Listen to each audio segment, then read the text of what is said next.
Hi, I'm Kylie Pitt. I'm an Associate Professor at Griffith University, based down on the Gold Coast campus, and I've spent almost 20 years now studying jellyfish.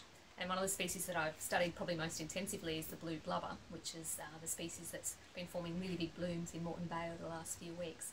So the blue blubbers are a sort of large and conspicuous animal, and they're really known for forming these huge aggregations. And the aggregations are really patchy, so you might be driving along in a boat and you won't see any blubbers, and then you'll come along a really dense, thick aggregation of them, where it's just wall-to-wall jellyfish. And that's really normal behaviour, and that's what we see in all sorts of places. The species occurs right along the east coast of Australia, so from Tasmania and up into Southeast Asia. So it's a native species, it's meant to be here, and the dynamics that you're seeing this year is actually quite common. What we do know is that the Queensland Government's Ecosystem Health Monitoring Program has actually been monitoring the presence and absence of the blue blubber at all of its water quality monitoring sites within Moreton Bay, and they've been doing this now for about 14 years.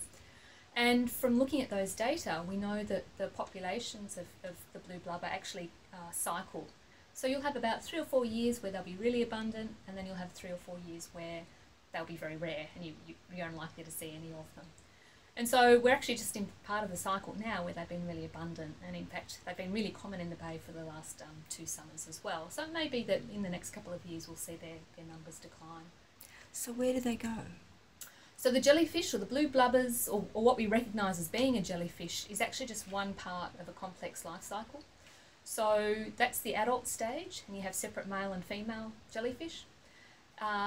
The eggs of the female are fertilised with sperm from the male, and the female will actually brood some larvae for a period of time, and then those larvae, which are less than a millimetre long, will actually leave the female jellyfish and they'll swim down to somewhere on the seafloor, usually somewhere like on the shell, a hard surface such as a shell, sometimes on jetty pilings and that sort of thing, and that will actually attach and it will change its form and become a tiny little polyp.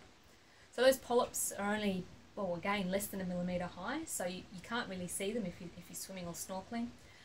And then over a period of time, you'll start to get baby jellyfish forming on top of the polyps, and those jellyfish will eventually break free of the polyp and they'll swim back up into the water and they'll start the adult stage of the life cycle.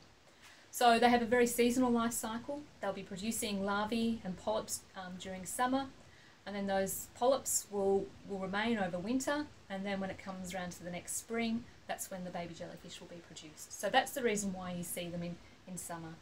So the adult jellyfish live for less than a year, and that's why you see them sort of appear in spring and disappear in summer.